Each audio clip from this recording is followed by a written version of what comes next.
Assalamualaikum warahmatullahi wabarakatuh. Perkenalkan, nama saya Niatus Sada dengan NIM 212105030096. Di sini saya akan menghafalkan ayat-ayat tentang ekonomi. Yang pertama, ayat tentang dasar ekonomi Islam dalam surat Al-Imran ayat 14. A'udzubillahi minasyaitonirrajim. Bismillahirrahmanirrahim.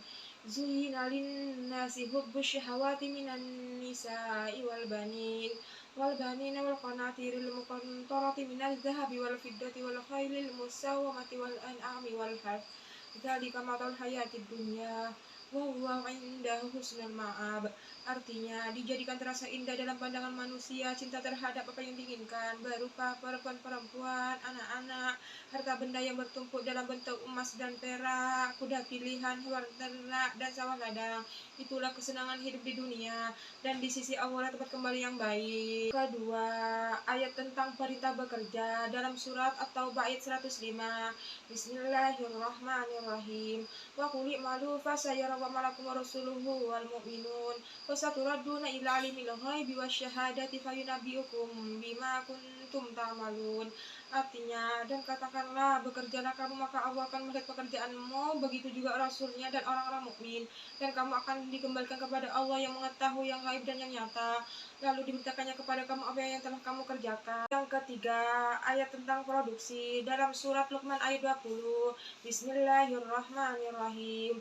Alam tarau anna Allaha sakhkhara lakum ma fis samawati wa ma fil ardi wa asbagha alaikum ni'amahu zahiratan wa batinah.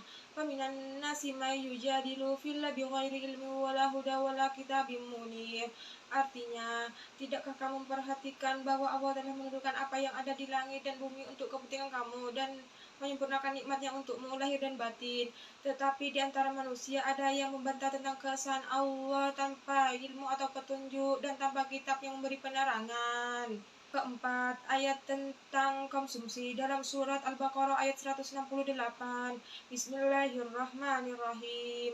Ya ayyuhan nasu kulu mimma fil ardi halalan thayyiba wa la tatabi'u khutuwati syaiton innahu lakum aduwwum mubin.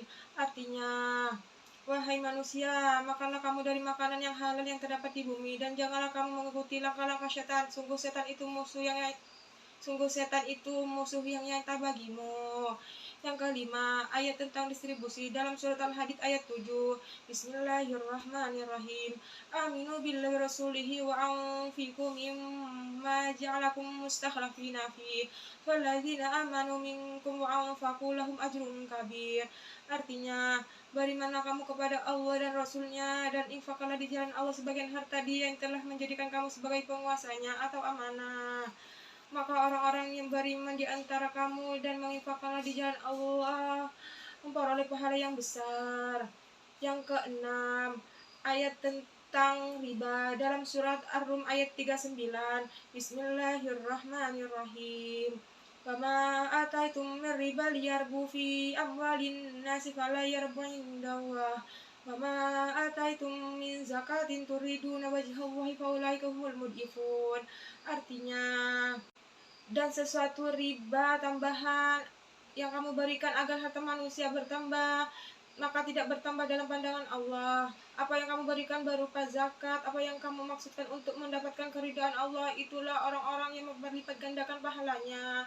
Yang ketujuh, ayat tentang jual beli dalam surat An-Nisa ayat 29. Bismillahirrahmanirrahim. Ya ayyuhalladzina amanu la taqulu amwalakum bainakum bil badil illa takuna tijaratan an taradi minkum wa la taqtulu anfusakum innallaha kana bikum rahima. Artinya, orang-orang yang beriman, janganlah kamu saling memakan harta sesamamu kecuali dalam perdagangan yang berlaku atas dasar suka sama suka di antara kamu. Janganlah kamu membunuh dirimu, sungguh Allah Maha Penyayang kepadamu. Yang kedelapan, ayat tentang hutang piutang dalam surat Al-Baqarah ayat 283. Bismillahirrahmanirrahim. Kuntum ala safari walam tajidu katiban farihanum maqbudah. Wa in amina ba'dukum ba'dan falyu'adzil ladzina tumina amanatahu wa liyattaqillaha rabbah wa la taktumu syahada wa man yaktumha fa innahu athimun qalbuh wa huwa bima ta'maluna alim.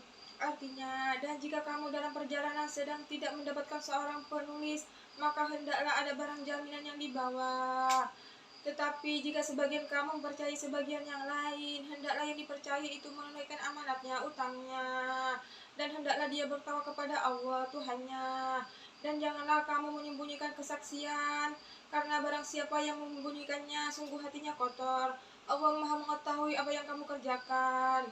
Sekian dari saya. Wassalamualaikum warahmatullahi wabarakatuh.